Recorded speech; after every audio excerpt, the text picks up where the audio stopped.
You will never find the right person. I read that sentence and that sounded a little bit negative.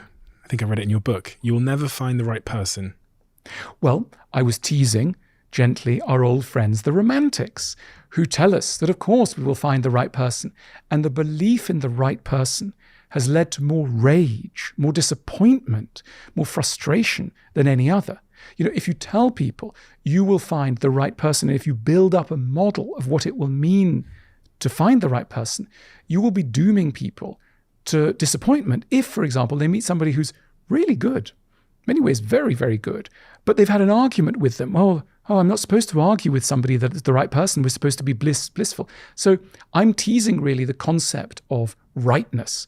Rightness can include a lot of wrongness. And that's why, wonderful English psychoanalyst Donald Winnicott, who came up with this phrase, a good enough, he applied it to parenthood. He argued that no child needs a perfect parent. Indeed, it's quite dangerous to have a perfect parent because you never leave home. Quite good to have a parent who causes you few frustration. It'll get you out there. But he argued, no one needs a perfect parent. No one needs a perfect lover. They need a good enough parent, a good enough lover. If we're talking about, let's talk about romantic love. What is that? For about the last 250 years, we've been loving under the aegis of a philosophy we could call romanticism. And romanticism is a vision of love with very particular assumptions. Let me run through a few of them. There's one soulmate for everybody. You're going to find this soulmate. You're going to find them through slightly mysterious ways, possibly through something almost quasi-divine, like you'll feel pulled, you'll meet them at the supermarket checkout line, the nightclub, and without even knowing too much about them, you will sense that they're your destiny. So you'll feel impelled towards somebody that you don't necessarily know too much of. A force will pull you, and you will feel this is the one, and they will be an angel, literally a sort of descended being from another world. The Romantics were very, very keen on the notion that you didn't have to know someone too well to understand them. Even speaking not very much, the connection will be even deeper.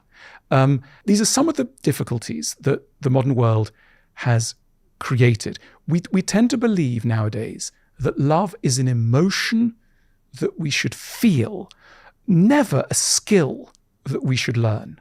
For example, if I said to you, we should probably study love. We should probably go to a school of love. You go, that's not very romantic. Now, every time that someone says, that's not very romantic, ding, ding, that's normally a sign of a problem. Like most things that don't sound very romantic are a good idea, and most things that are romantic, like marrying in Vegas after you've met someone for 5 minutes, is not so great. Now, what are we getting wrong?